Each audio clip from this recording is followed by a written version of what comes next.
এটা হলো 3 নম্বর সমীকরণ বানাবো। এটা আমরা করতেছি কিন্তু প্রতিস্থাপন, তাই না? তাহলে আমরা 3 নম্বর সমীকরণ বানাবো। প্রতিস্থাপন সবসময় 3 নম্বর সমীকরণ বানাতে হয়, এরকম এক্স এর মান বানাতে হয়। তো এক্স এর মান এখানে হলো 1 নম্বর সমীকরণ, এটা 2 নম্বর সমীকরণ। এখানে আমাদের হলো 1 নম্বর 2 নম্বর যে কোনো একটা থেকে অঙ্কটা করা যাবে।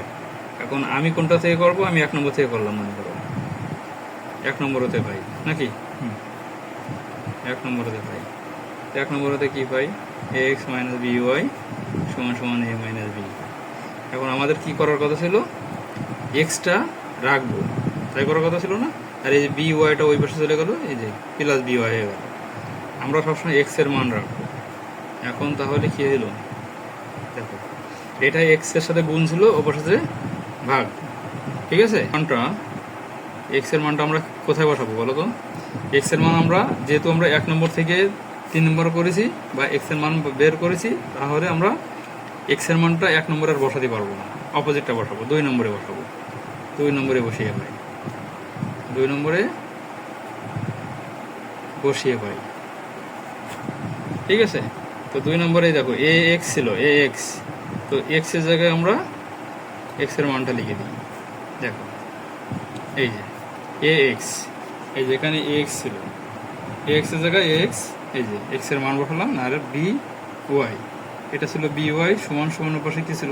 এ প্লাস বি, ঠিক আছে? এখন দেখো এখানে এইটা এর সাথে গুণ ছিল, তো গুণ থাকার কারণে এখানে যেহেতু নিচে একটা এ আছে আর এটা পাশে একটা এ আছে, এইটা সবসময় কিন্তু উপরে গুণ হয়, এটা এখানে সবসময় উপরে গুণ হবে, কারণ এটা ভগ্নাংশ, ভগ্নাংশের সাথে পাশে গুণ থাকা মানে উপরে গুণ হয়। তো উপরে গুণ মানে এই পুরোটার সাথে গুণ হয়, উপরে যেটা আছে পুরোটার সাথে এটা গুণ হবে। তো এই যে নিচেই এ আর উপরেটা এ, যদি এরকম আমরা কেটে দিই তাও কেটে দেওয়া যাবে, কেটে দিলে একটু সুবিধা আছে।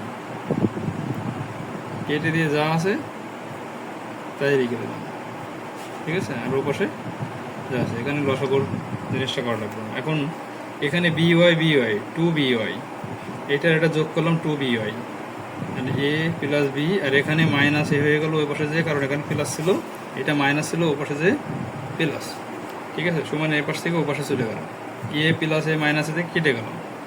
আর এখানে বি আর বি হলো 2 বি, আর এখানে আরেক লাইন করে দিই। ওয়ার সাথে 2 বি গুণ ছিল, ও পাশে যে কী হবে? ভাগ হবে। ভাগ যদি হয়ে যায় তাহলে কি আসতেছে আমার উত্তর?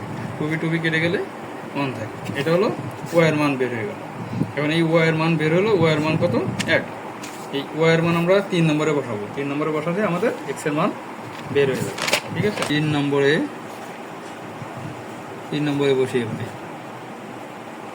বসিয়ে পাই। তো আমাদের 3 নম্বরে কি ছিল? এক্স সমান ছিল A minus B plus B Y ছিল, নিচে একটা এ ছিল, এটা 3 নম্বর ছিল A minus B plus B Y. তো আমাদের হলো এখানে বির মান কি ছিল? বির মান আমাদের বের হয়েছে 1, করে দিলাম। তো বিয়োগকে বি, এটা কেটে গেল, আর নিচে একটা এ আর এ, এটা উপর নিচে কেটে গেলে 1 থাকে, তার মানে এক্স এর মান 1। তাহলে কি হলো? এক্স কমা ওয়াই 1, 1, এটা হলো আমাদের অ্যান্সার।